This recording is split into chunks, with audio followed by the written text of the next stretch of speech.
Chapter 8. Dink jumped out of bed. He shook Josh by the shoulder. Josh, get up. We're going back to the dock. Josh opened one eye. Time is it? He asked sleepily. Dink glanced at the clock next to his bed. Almost 8. Hurry up. Dink dressed in shorts and a t-shirt.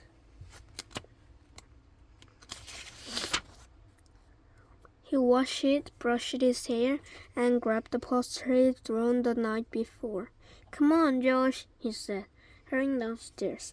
Rosa was sitting at the table, spreading peanut butter on a bagel. Gram's out for her morning swim, she said. She pushed the plate of bagels toward Dink.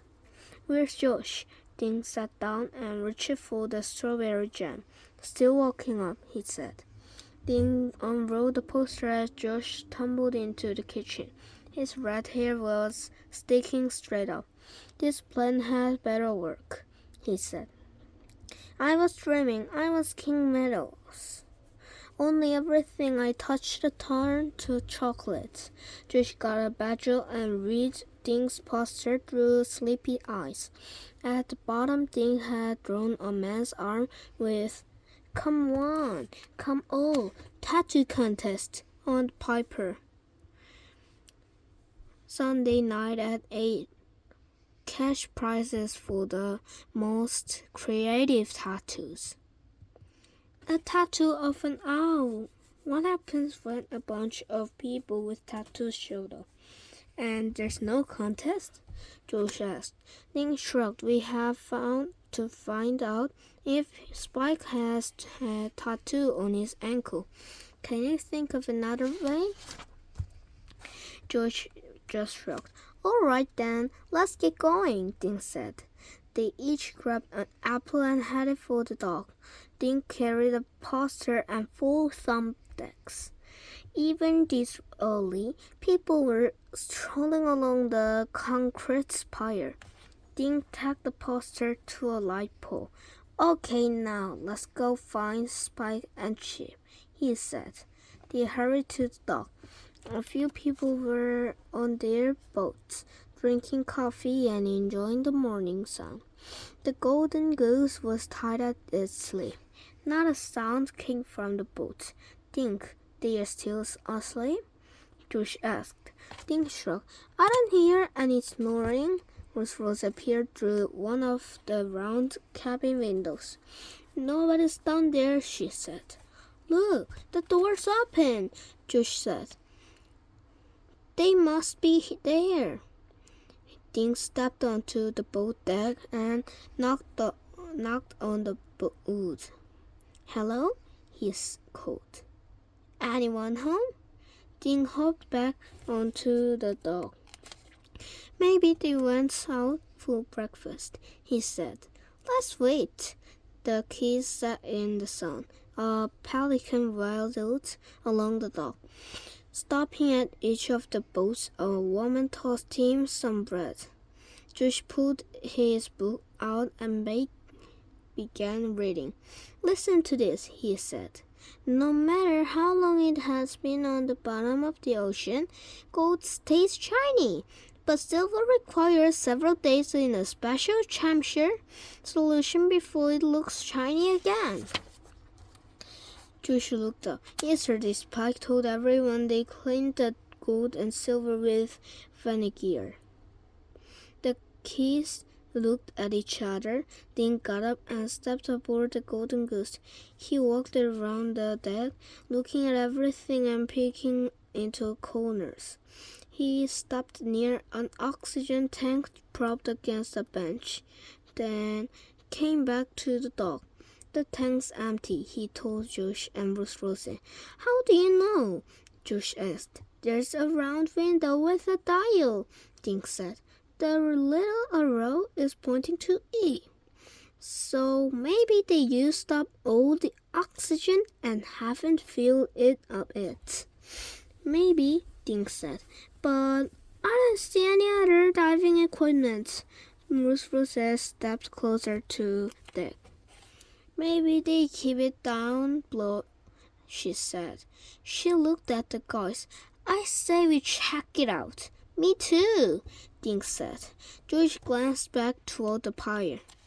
What if they come back and catch us snooping? He said. Well, tell them my grandmother sent us, Rosa said.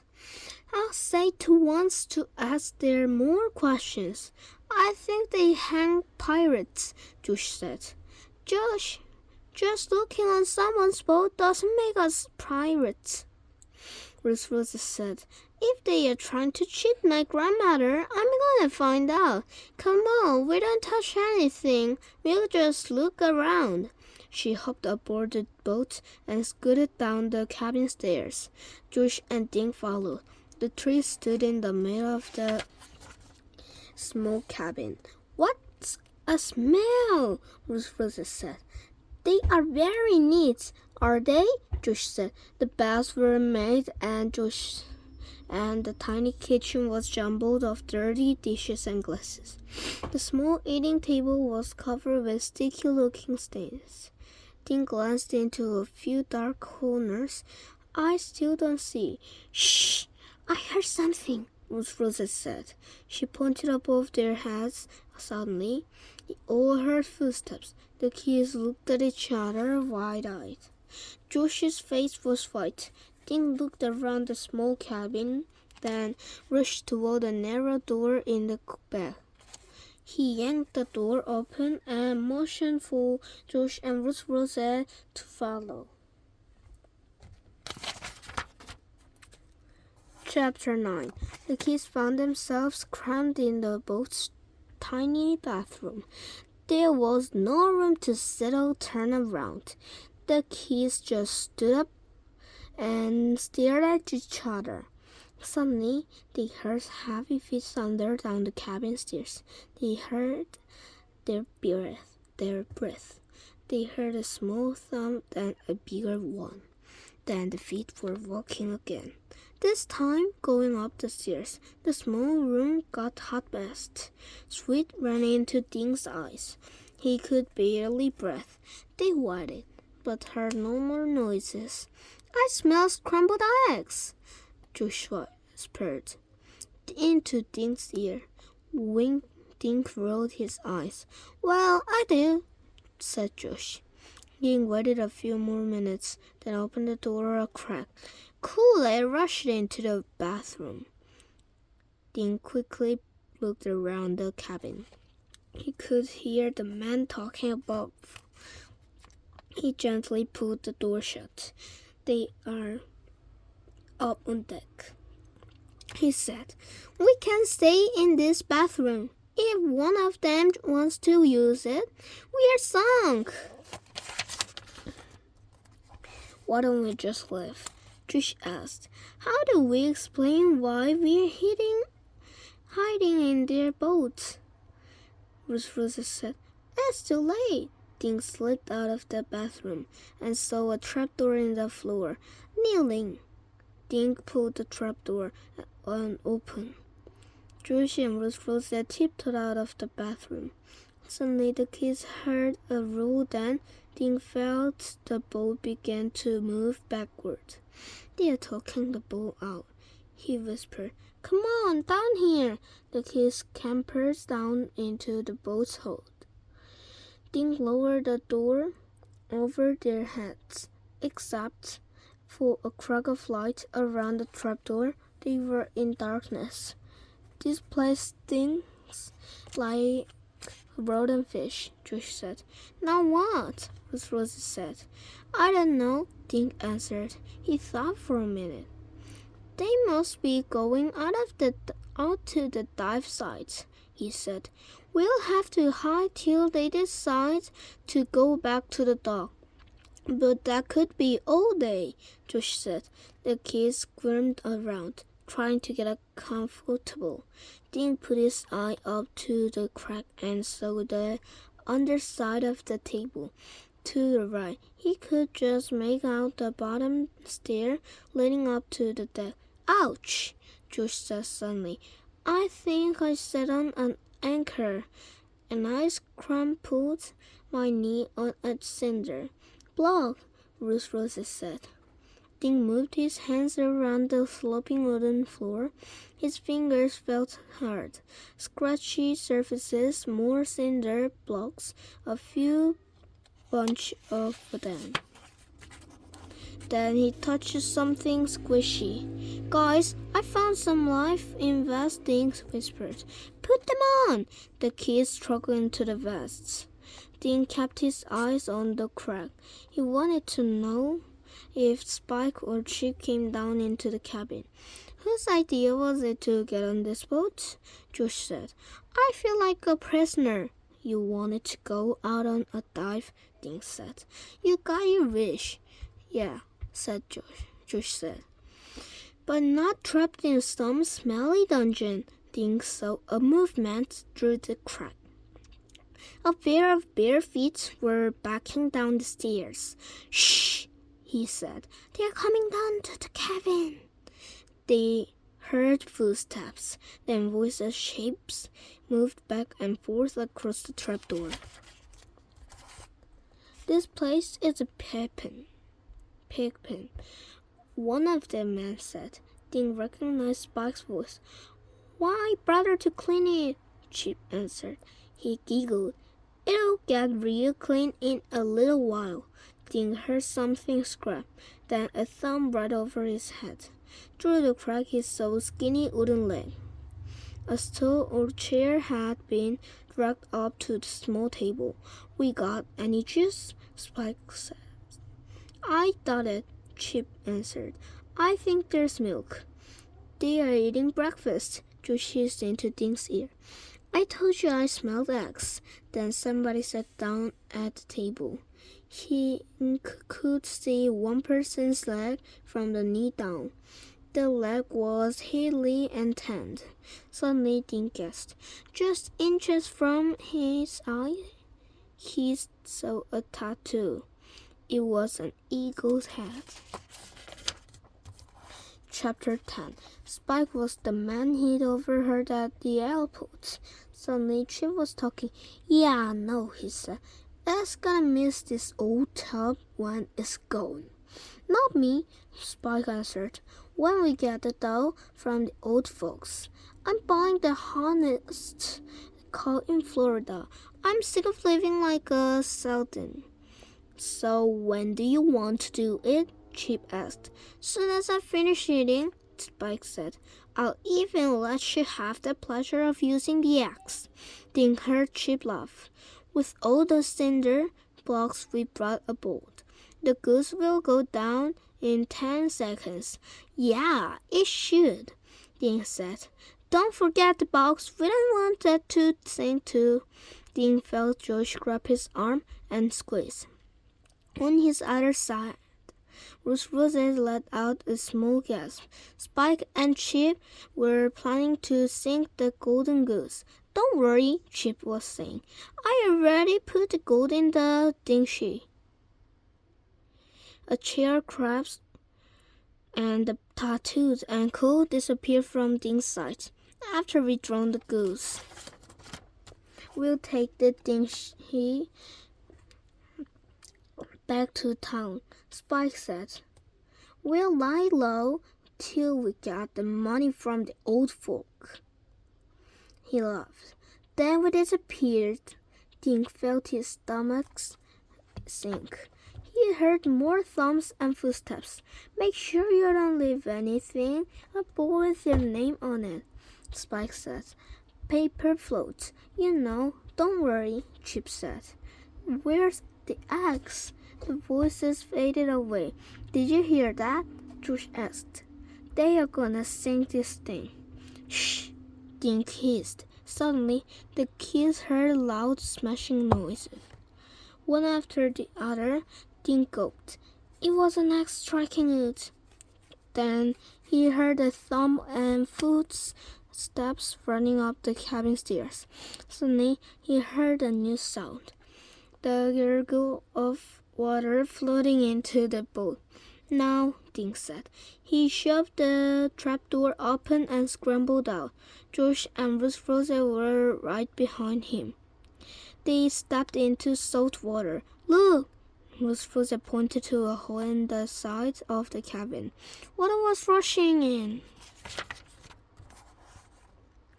What are ARC we gonna do?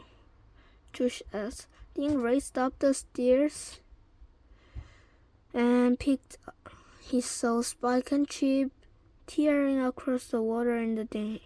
They took off, Dean said.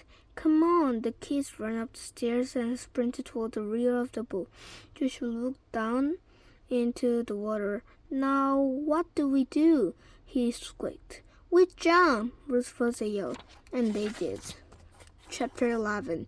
Dean felt the water rush over his head. Some got in his mouth. Before he remembered to shut it, his eyes stung from the salt. Then his eyes first shot him to the surface. He was floating.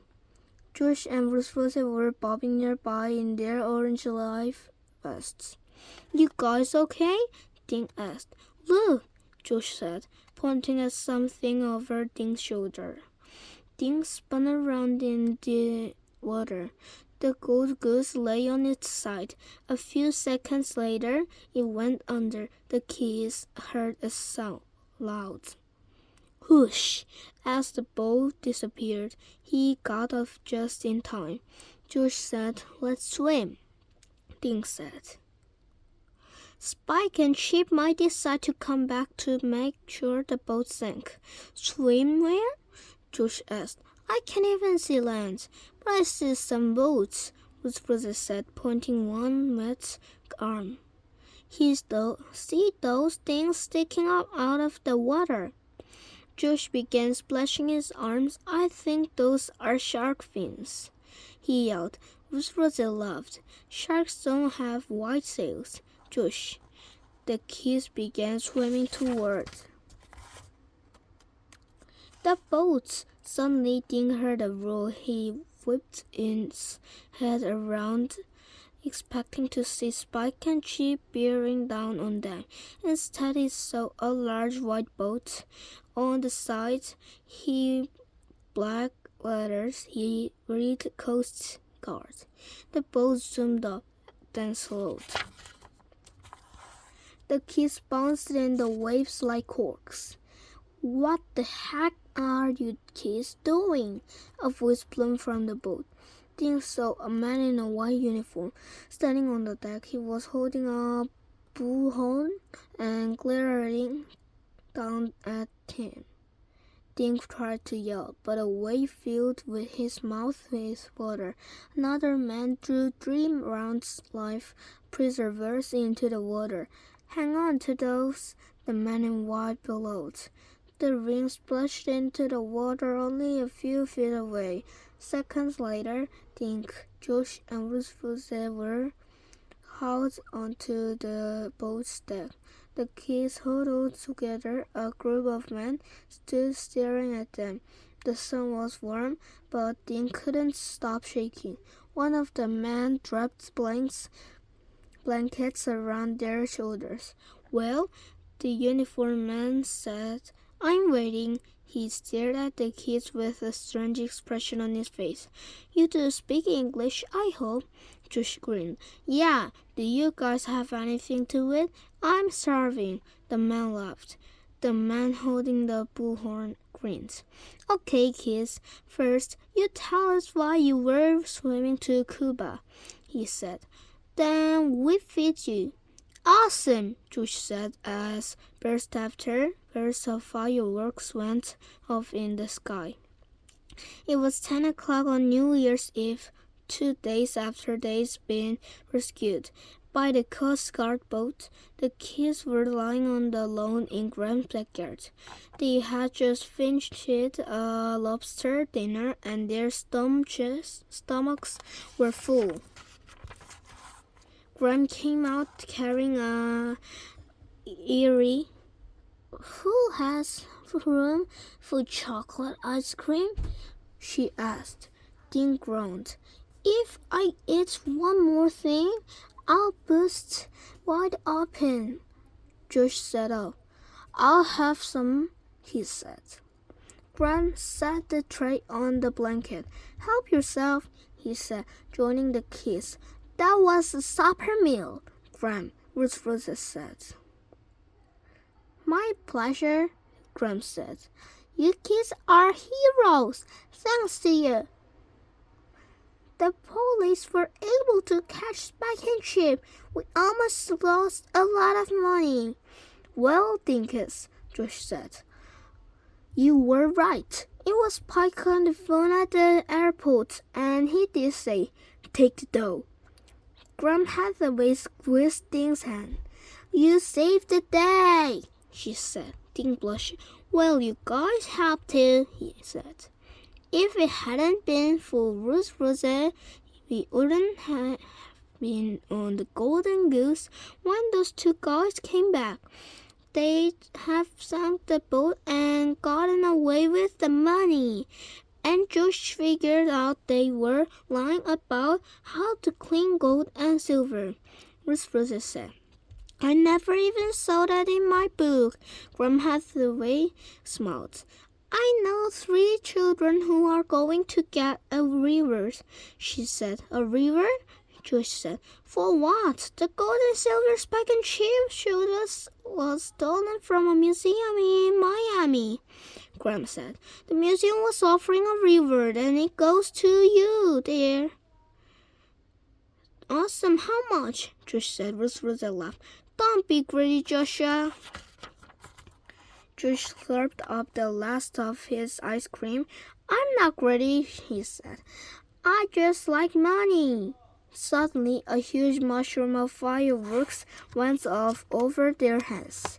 Red, blue, and green sprays of light cascaded toward the earth.